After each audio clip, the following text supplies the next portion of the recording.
At wedding anniversary, I was attacked and had my neck cut by a relative of my wife's patient. I was hanging by a thread, rushed to emergency, but my wife, the surgical expert, never showed up. After I got out of danger, I saw a post from my wife's childhood friend, Howard, on social media. He made a joke about feeling so bad he wanted to jump off a building, and someone rushed to his side to comfort him. How sweet. The picture showed my wife smiling gently while blowing on a bowl of porridge, taken at 3 a.m. Meanwhile, I was in the emergency room fighting for my life. After getting discharged, I found a large insurance policy at home. The beneficiary was my wife. I overheard her whispering angrily in the bathroom. Damn Jackson. If only he was dead, we'd get $8 million in insurance money. Enough to pay off your debt. We weren't even 5 kilometers from the hospital. I was bleeding so much and could pass out any time. Becky stopped the car by the side of the road. Get out, she said urgently. Howard's depression is acting up. He's about to jump. I need to get to him immediately. Couldn't believe my ears. My eyes widened in disbelief. I had several severe wounds, the deepest cut on my neck nearly down to the bone. And she was asking me to get out of the car. I tried to speak, but Becky impatiently frowned. Don't you know Howard's already on the rooftop? This is life and death. Can't you be compassionate? She got out of the car, opened the back door, and yanked me out without hesitation. The sudden pull loosened my grip on my neck, blood spurting out instantly. I scrambled to hold my wound, pleading with her. Please just get me to the hospital. It won't take long. I've lost a lot of blood and feel dizzy. I'm going to die. Becky shot me a cold look. Relax, it's just a minor injury. You won't die. I'm a doctor. I know what's serious and what's not. Don't you trust my professional judgment? If it's that urgent, hail a cab yourself, she said before flooring the gas and driving away. Before I could even react, the car's sudden start knocked me to the ground, my head hitting a sharp stone. Blood covered my face. I curled up on the cold, hard pavement, a wave of despair washing over me. At the brink of life and death, my wife of 3 years abandoned me for a call from her first love. Besides, my injury was because of her. Today is our 3rd wedding anniversary. I booked a nice dinner and was on my way to pick up Becky after work. Right outside the hotel, I was suddenly stopped by some guys. The leader asked if I knew Becky. I barely said she was my wife when he pulled out a kitchen knife and started slashing me. Why does everyone else's surgery go fine, but my brother's didn't? I'll kill you for my brother. Damn doctor. I'll make you feel what it's like to lose family. I couldn't dodge in time, got slashed several times and fell. The heaviest cut was on my neck, blood gushing out immediately. When Becky arrived, she hugged me, sobbing, apologizing that it was her fault for not properly explaining the medical mishap to the patient's family, causing them to take their anger out on me. The cold autumn wind cut through, chilling me to the bone. I felt dizzy, my vision doubling. I was shaking badly, cold sweat on my forehead.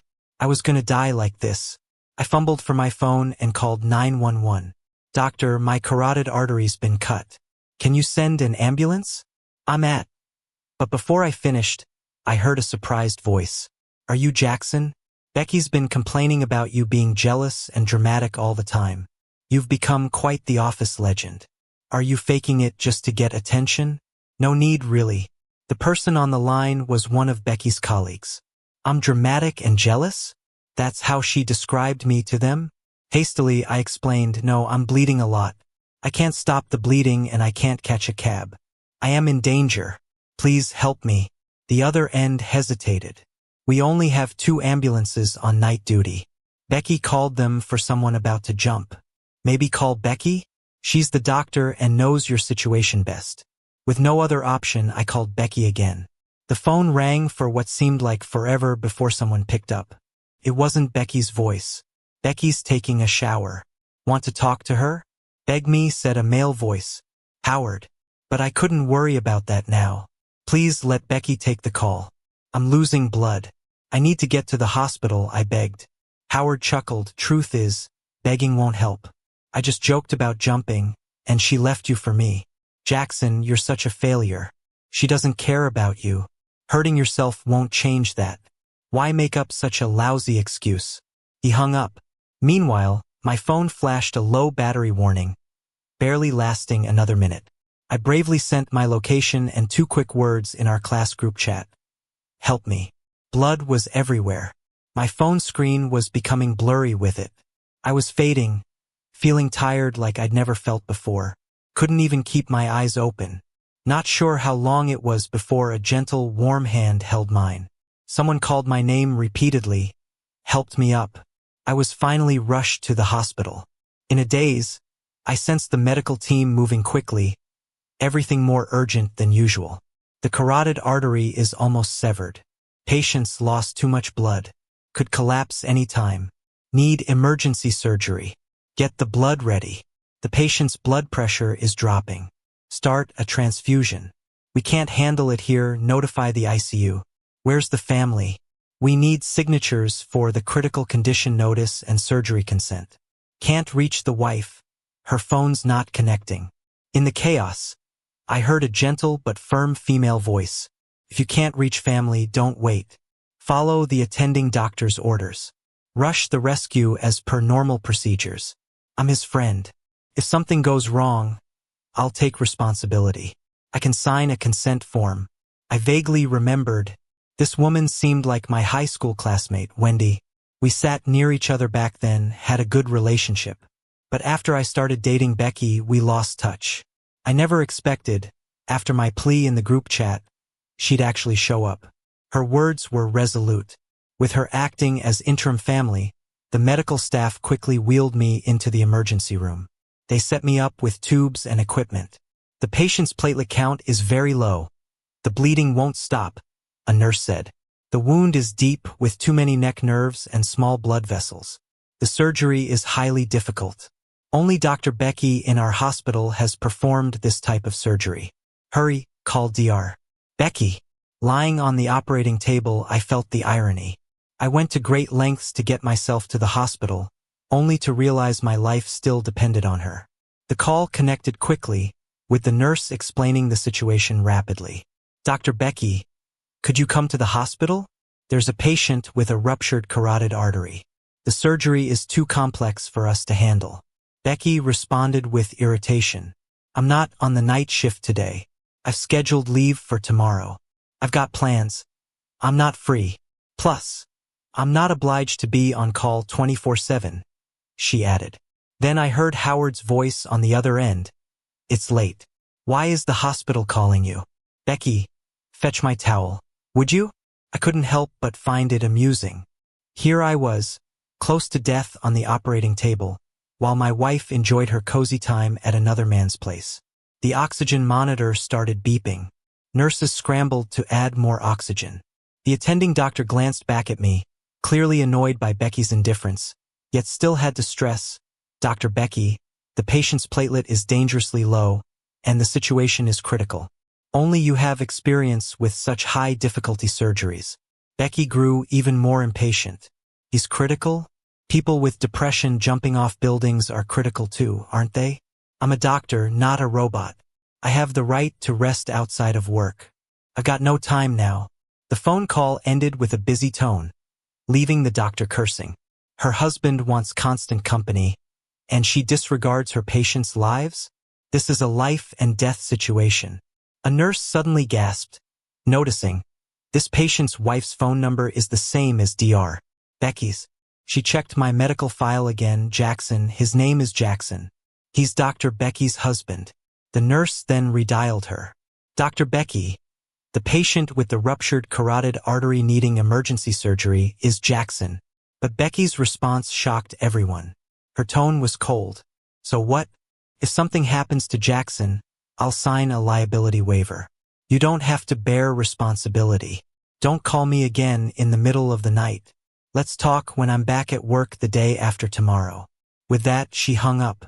The medical staff, facing each other in stunned silence, didn't speak for a while. Wendy left, upset, but came back shortly. I've contacted a renowned surgical expert, flying in now. He should be here in about 2 hours. Everyone breathed a little easier, but a young nurse exclaimed, "Oh no, The patient needs more blood transfusions, and the last AB-type blood bag is used up. Chaos erupted in the room. What do we do now? We can't operate, can't stop the bleeding. He won't last until the expert arrives. We've contacted nearby blood banks for urgent supply, but the fastest is an hour away. Then Wendy's voice came in again, draw mine. A hesitant nurse replied, but ma'am, you just gave 400 cubic centimeters earlier. If we take more, your body. Wendy showed no hesitation, it's fine. I can manage. Saving a life is more important. I tried to move my lips, wanting to say something to her, but no words came out. Instead, long tears rolled down. Strangers worked relentlessly to save me, and an old classmate risked her life for me. But Becky, my own wife, left me to die while she was with her lover. I refused to let their efforts go to waste. With sheer will and the blood Wendy gave, I hung on until the expert and the blood arrived. The surgery went smoothly. My nerves and vessels were sutured, and the bleeding stopped. I lay in the ICU for a day and a night, finally turning the corner. My neck was wrapped up like a mummy as Wendy pushed me in a wheelchair to a regular ward. Only then did I learn Wendy was here on a business trip, and when she saw my SOS message, she happened to be staying near the hotel. So she came to check and ended up saving my life. Not all bad, considering. I apologized multiple times, planning to treat her to a nice meal once out of the hospital. Maybe gather a few other classmates from back then for a reunion. Just as I was lost in thought, the voice of the rounding doctor in the corridor rang out. Dr. Becky, Jackson has a lot of documents needing your signature. That's when I realized Becky's leave was over, and today she was back at work. Becky finally came in, reluctantly taking the papers and signing them absent-mindedly. While signing, she glanced at me. Oh, Jackson, where did you get those slipper lobsters last time? Howard loves them. Why don't you buy some more, cook them the same way, and bring them to his ward? Do it now, don't keep him waiting. I never imagined after a brush with death, I'd find myself here. I almost didn't make it back. And my dear wife, the first thing she said to me wasn't to ask if I was still hurting or to comfort me. Instead, she told me to hurry up and cook for her first love. She had signed a bunch of papers, including a critical condition notice, a surgery risk notification, and a list of used medications and supplies. As a doctor, she couldn't possibly not know what those papers meant. Even though my heart felt dead already, hearing her say that stung badly. I swallowed hard. Becky, let's get a divorce. As soon as the words left my mouth, Becky's brow furrowed. She stared at me. How many times have I told you? Howard has depression. Are you so cruel that you want to watch him jump off a building? You just can't let go of this thing. Jackson, I'm really disappointed in you. I suddenly found her ridiculous. I shook my head. My carotid artery was cut, and you left me in the middle of nowhere in the middle of the night. What about me? Didn't you think about whether I die or not? Becky's impatience and mockery showed plainly on her face. After signing her name one last time, she tossed the papers at my face. Aren't you perfectly fine now? I'm telling you, you're useless. You're not even worth a toenail of Howard's. You're lucky you married a female doctor like me, and you dare talk to me about divorce? Besides, it's just a simple arterial suture surgery. Surgeries like that happen 10 to 20 times in a day with no issues. You're just being dramatic. Her words made my head spin, and the monitor started beeping loudly. Wendy quickly hit the call button for the nurse, unable to hold back. What do you mean, simple arterial suture? Any doctor knows how dangerous his situation was. He's saved now, but here you are, making light of it. Becky didn't recognize her. Her laugh was scornful. Who are you? Our family matters are none of your business. Seeing Becky's bad attitude, Wendy was blunt too. Who I am doesn't matter. But as Jackson's wife, what were you doing when he needed saving? Taking a vacation? Flirting with another man? I just don't get how someone like you became a doctor. The hospital should fire you permanently.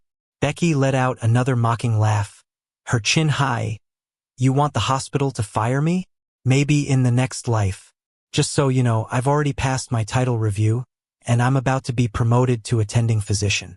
Go ahead, complain all you want. The intern handling those emails is my trainee.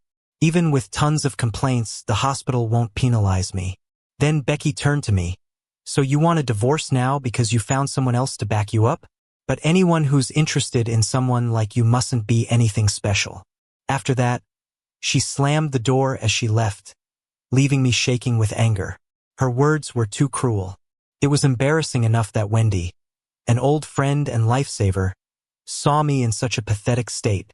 Awkwardly, I said, "Sorry, I didn't think she'd say something like that." Wendy didn't seem bothered. "It's not your fault. You don't need to apologize." She seemed like she had more to say, but finally just told me to rest well and left. Lying there alone, I felt like a clown trapped in a one-man play of a marriage. From beginning to end, the person she trusted and cared for most was Howard. So what did my years of feelings and effort mean? I was thinking of how to talk about divorce again when Becky came back in. She looked like a different person with her hair neatly done, wearing a brand new white coat, light makeup on, and wearing perfume. I frowned slightly. Howard liked women wearing perfume, but I had sinus issues and couldn't stand any fragrance. I'd told her that many times, yet she remembered none of it. She sat beside me, tucked me in with a guilty look, and said, "Jackson, I'm sorry. I shouldn't have left you like that, nor should I have thrown mud at your old friend who saved you. If it weren't for her waking me up, I wouldn't know what a big mistake I made. If she'd said these things before, maybe I'd be touched. But after life and death, it all felt gross and fake." I pulled my hand away and asked coldly, "What do you want?" She cleared her throat and got straight to it. "The health bureau leader is visiting the hospital. They heard we admitted a really critical carotid artery rupture patient and want to come see you." I frowned. "And then? Then I want you to cooperate and say that I was the one who saved you. I've arranged everything. If you play along, not only is my promotion a sure thing, but I could also be this year's surgery star. Don't slip up, okay? You'll have a famous wife representing the hospital. Good for your reputation." I was so disgusted by how shameless she was. She didn't care if I lived or died, but was quick to grab credit. If not weakened from surgery, I'd have stood up and slapped her. But just coming out of surgery, and with Becky as my only family around, I dared not refuse outright, only nodded silently. Becky seemed pleased with my response. "Don't worry. After this, I'll definitely make it up to you." Just then, the door opened, and the director walked in smiling. "This is our hospital's doctor, also the authority of our obstetrics department." I immediately recognized Wendy behind him. She was the health bureau leader. No wonder when she confronted Becky, her tone was that of authority. Her so-called business trip was actually a hospital inspection. Knowing this, when she saved me, getting blood bags from other hospitals was surprisingly easy. A single call and experts would fly in overnight. That seemed reasonable enough. Becky was obviously taken aback too. Just when I thought she would apologize, she suddenly tossed aside the medical files and covered her mouth, bursting into laughter. Quite daring to pretend to be a health department leader. "Don't think you can scare me with that." She confidently walked up to the director. "Director, this so-called health department leader is a fake. Maybe Jackson hired an actress to frighten me. Every inspection has at least 2 people by regulation. There's never just one person." I sat by the bed as Becky put her hands on her hips, rudely kicking my shin with her high heel. "Jackson, fess up. How much did you pay her to act so hard?" The director seemed unsure since he hadn't met Wendy before, but seeing Becky hit me, he came over to pull her away. "Becky, let's talk it out." I wanted to explain, but swallowed the words. At this point, she was digging her own grave. No use giving advice she'd ignore. The director then left to make a call. Becky let go of me and called security. The guards, familiar with Becky, immediately came up upon hearing someone was pretending. With Wendy restrained, Becky rolled up her sleeves. Seeing her intent, I hurriedly stopped her. "Becky, I'm not paying anyone to act. Think about the consequences." "Consequences?" she sneered. "You'll learn a tough lesson." She raised her hand and slapped Wendy hard. "You slut. Seducing my husband. Enjoy your time pretending to be a leader. Wendy, caught off guard, staggered. Her face swelled up quickly. Infuriated, I struggled to rise. You fool. Becky looked down at me. You feeling sorry? I'm gonna be a chief physician soon. Beg me, and maybe I'll spare you for old time's sake. I was too enraged to speak. Chief physician? Dream on. Moments later, the director returned in a hurry, followed by someone with an ID badge. I confirmed with HQ. This is our leader for the visit. Lou came with her but went to the restroom. The director's eyes widened, seeing Wendy's swollen face. His tone changed immediately. What happened here? He was anxious and hit his leg with frustration. Becky, you've put the hospital at risk. He turned to Wendy, nearly kneeling. Please come, let's treat your injury. I'm so sorry. It's my failure as a manager. Rest assured, I'll handle this and give you a satisfactory explanation today. Wendy sneered. Handle it? How? It's not just the assault. Her indifference to patients' lives is alarming. And suggesting signing a waiver is reckless endangerment. Does someone like that belong in a hospital? Or are you saying, to protect the hospital's image, you condone doctors taking undeserved credit? Ignorant to moral decay? The director broke into a cold sweat, quickly announced, Becky, you're fired. From today, no, from now, you're no longer a doctor here. We have zero tolerance for unethical behavior. Becky seemed to recognize the other leader, now realized her blunder. Hearing the director's words, she panicked, collapsing to the floor. Please let me explain. Wendy coldly glanced at her. The door slammed shut behind. Becky nearly caught by it. She glanced at me, agitated. Why didn't you warn me, jerk? Enjoying watching me embarrassed? I was speechless. Didn't I already hint at the consequences? Becky was left speechless, stormed off in anger. Even far away, I overheard someone in the corridor murmuring, serves her right. Never responds to ER calls. Doesn't care about others' lives. She doesn't even value her husband's life, let alone others. Always cozied up with her lover. Disgusting. And she wants to be a chief physician? Please. After they left, I rested a bit. Since the 4-drip finished, and no nurse answered the call light, I pulled the needle out myself. Slowly got up to find help. Just stepping outside, I heard someone in the next room sighing deeply. Sounded like Howard. I used credit cards and online loans. Thinking of debt collectors gives me jumping off the roof thoughts. Becky's familiar voice was heard, gently comforting. Don't worry, Howard. We'll figure it out. I won't let anything happen to you. Howard replied with some resentment. What can you do? The promotion's probably gone. I lost $5 million. Maybe it's better if I just die. One and done. Becky was eagerly trying to cheer me up. I was so mad. It was all Jackson's fault. Not only did he not have my back, he actually conspired with outsiders to screw me over. The real enemy is him. If he just dropped dead, I'd get my hands on $8 million in no time and wouldn't need to bother about getting promoted or not. $8 million. Then it hit me. 2 years ago, right after we got married, I used our savings to buy us both hefty insurance policies. Newlyweds and all, we made each other the beneficiaries. Now the 2-year term is up, and the policy's in force. Accidental death payout? $8 million flat. Becky was still ranting. I had seen his health check report. Low platelets. He has a clotting disorder. A bleed wouldn't stop easily. That's why I knew that relative would cause trouble. I left the doctor's file on the desk on purpose. If I'd known he was this tough, I'd have stalled a bit longer, waited till he was beyond saving, then left him to die good and proper, making sure he couldn't call for help. My fists clenched, my palms icy with sweat. Recently, I heard the stock market was booming, limit up several days straight. Howard invested big and made a killing. Becky didn't stop bragging in front of me about how clever he was, how gifted he was with investments, that he was a born CEO. But this month, I heard the market tanked, hitting limit down quite a few times. Becky asked me several times if I could lend Howard some cash to cover his positions and cut losses. She never handed over a cent of her paycheck.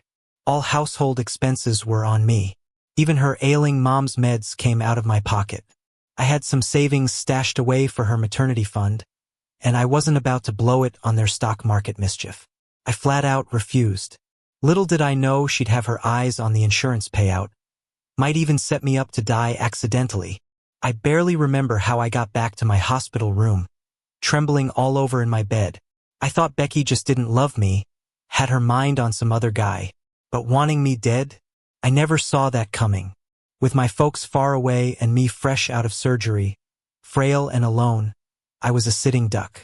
Becky could fight the divorce, stall me, and pull some covert moves, then what? Wendy saved me once, no guarantee she could again. The thought alone unnerved me. I typed up a divorce agreement, wrote, erased, rewrote 1,000 times, concessions everywhere for Becky. In the end, I tossed the phone aside. Becky's hospital trouble ensured she wouldn't let me off easy. I stayed a few more days in the hospital. To my surprise, Becky didn't even once bother me. Discharged and paperwork done, I stumbled into Becky at the hospital entrance. Unfazed, she reached for my things. "Jackson, let's go home." Her words chilled me. I reflexively stepped back, lied without thinking. "I'm not going home yet." Becky, smiling good-naturedly, acquiesced. "No worries, let's not then." Grinning knowingly, "I know Wendy's sticking around. Give her company, will you? And explain it all for me, Jackson. You know, I'm from a rural place, worked hard to get where I am. Getting fired is the end." She snuggled up, pleading. "Honey, please, help me just this once. I'll even let you take her home these days, whatever you guys are up to. Fine by me. Later, I'll make it up to her personally." Stunned, I stared. Is she suggesting I take Wendy home? For a date? Her lack of scruples never ceases to surprise. "I'm aware she donated 1,200 cubic centimeters blood for you. Nearly passed out. Love-struck women will do anything. She'll listen to you if she's into you." I came back to earth, a plan forming. Having sweet dreams. Becky? Think about it. You insulted her, slapped her, called her a mistress. Her face is mud now, she's no fool. Won't easily forgive for your sorry sake. Even if she likes me, so? Becky, stunned, paused before asking, "So, what should we do?" Feigning difficulty, I responded, "There is a way, but forget it, you'd never go for it. Let's just go home." I pretended to head for the car. Becky panicked. "Jackson, you're my best chance, what's your idea?" "I'll agree, no problem." Hesitating on purpose, I finally suggested, "Let's get a divorce. Show some intentions here. If I'm single, Wendy won't have anything on you. We'll know you mean business, so I can talk her over. But it's a fake divorce, of course. Don't get ideas once we split. No running off to Howard. Cheat and I'm out." Used to me making up first after fights, Becky didn't linger long on it. Rushed to say, "Relax, honey. Howard and I are purely platonic. Just care for him due to his depression. You know how good you are to me. I'd never betray you." Her deception flowed too smoothly. Seeing me still unmoved, she urged, "What are we waiting for? Draft the papers, the civil affairs office is right there, let's do this." I faked browsing my phone but had the agreement done ages ago. Printed it nearby. She didn't bat an eye before signing, dragging me through the divorce swiftly. She then dropped me at Wendy's hotel's doorstep. I watched her drive off with a smug look on her face. She sneaked out the back door of the hotel. Fake divorce? Who's faking a divorce with her? I have no evidence she's trying to kill me. Even if I went to the cops, it wouldn't help. After all, I'm still here, alive and kicking. Haven't gotten any insurance money either. She could easily brush it off, not admit a thing. So I just went ahead and got a divorce. Got the freshly printed divorce certificate. Legally, I have nothing to do with her anymore. Right after, I called my lawyer, changed my insurance beneficiary. Once that was done, I got home. I hired a few temps to spruce up the place, also packed all her stuff, dumped it in the hallway, called a locksmith to change the locks, and installed some video surveillance by the door. After all that, I took a shower and slept like a baby, in my now fully mine home. Maybe I was just burned out from everything happening lately. I woke up a whole day and a night later. Saw a bunch of missed calls on my phone, all from Becky. I just ignored them. Wendy had sent me 2 messages. She said she was back to work and asked if I was okay after leaving the hospital. I politely replied, told her I got divorced smoothly. Becky can't threaten me now, so no worries. Thanked her several times. I got up, opened the windows, and breathed in the fresh air. Life without her seems pretty great, actually. Just then, the front door monitor flashed. Someone was lingering. Soon after, there was loud banging on the door. Becky's furious yelling rang in my ears. The notice for my dismissal hasn't been retracted. You didn't do what you promised. You liar. This is my house, and you dare change the locks? Wait till I deal with you. She was outside, fuming. Nothing like her white coat self back then. I know you're in there, Jackson. Come out or I'm calling the cops. I called property management, told security to sort it out. Then through the monitor, I shouted at Becky. Are you crazy, Becky? We're divorced. It's clearly written in the agreement. This house is mine. My name's on the deed. What nerve saying it's yours? Go on, call the cops. See who they side with. Becky kept banging on the door. Divorce? A fake divorce. The whole neighborhood knows you're my husband. This is my home, I have things in there. I chuckled. You even tried to send your husband to someone else's bed. Fake divorce? Who's faking anything with you? You signed that divorce agreement yourself. The certificate too, from the Civil Affairs Bureau. Legally, I've got nothing to do with you. Got your stuff all packed up in the hallway. Go pick it up. Becky was at a loss for words, then started wailing. You don't help me now, don't come begging later. I won't be nice to you. Divorce me and I'll die right in front of you. I chuckled. Hey, if you want to die, out of respect for our past, I'll get you a nice urn. Want to pick a design now? Becky fumed. Fine, we're done. Just reminding you, once you're over this village, there won't be a shop like this anymore. Don't forget how you used to tag behind me like a puppy. Even on your knees, don't come asking. Loving her was a mistake back then. But regretting the end with someone who wanted me dead? That'd be a whole new level of stupid. The security guys showed up. Sorry, Ms. Becky. Now that you're divorced, we're just following the owner's orders.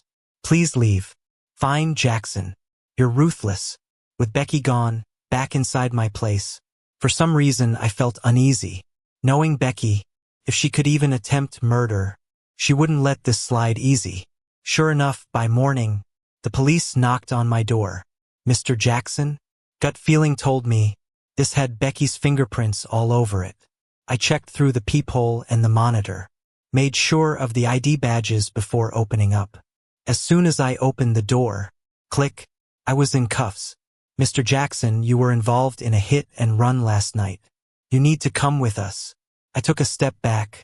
Officer, you must have gotten it wrong. I was home last night, hardly out driving. The officer thought for a moment. You were home? Any witnesses? I shook my head. I slept alone. Nobody saw.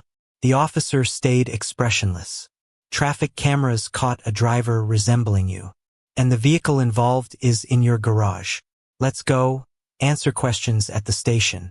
At the station, I got the scoop. My car hit a Maybach last night. About a $300,000 fix. It had a dash cam, but it was wrecked.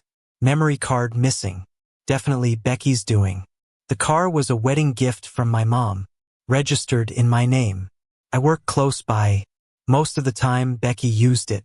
Wasn't worth much, so I didn't care when she kept it after the divorce. Didn't rush to change the owner's name.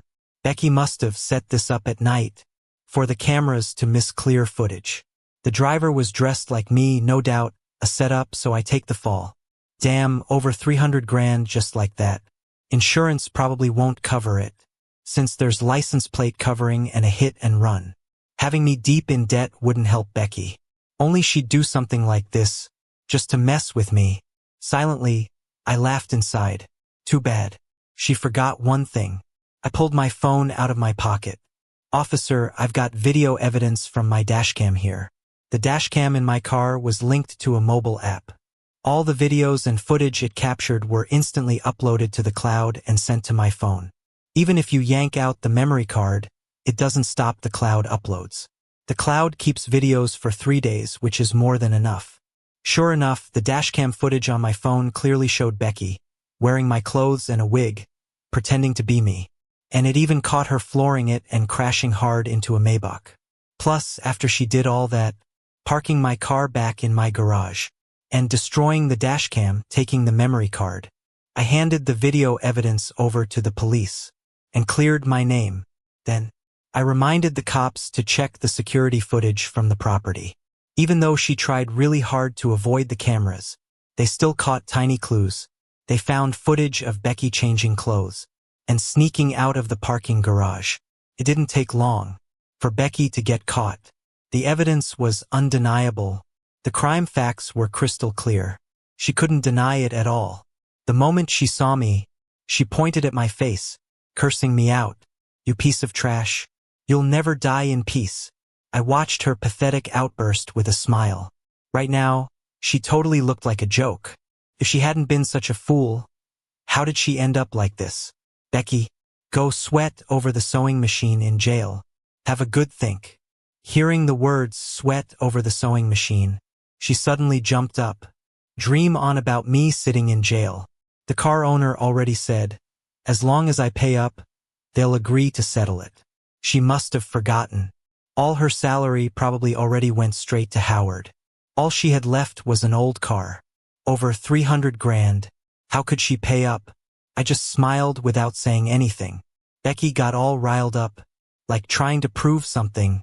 She called Howard right in front of me, but she couldn't even get through. She kept trying, only to hear the lifeless "the number you dialed is temporarily unavailable" message on repeat. I smugly pointed out, "He's probably blocked you." But Becky didn't believe it. She borrowed a cop's phone to call him herself. Turns out, the call actually went through. She seemed like she'd grabbed a lifeline. Her voice all rushed and panicked. "Howard, help me out. I crashed a Maybach. They want 300 grand or jail time. Didn't the stock market pick up? You've got a few hundred grand in your stock account, right? Cash it out and help me out." Howard's voice was ice cold. "Becky, we're just friends. Remember? However much I have in my account. What's it got to do with you? Do I need your help spending it?" Becky got desperate. "Howard, last time when you lost money, I even took out tens of thousands in online loans to help you out. When you had depression, I was the one who stuck by you, taking care of you, comforting you. How can you say we're just friends? Are you gonna watch me walk into jail?" Howard chuckled. "What depression? I was just messing with you. I'm rich and idle.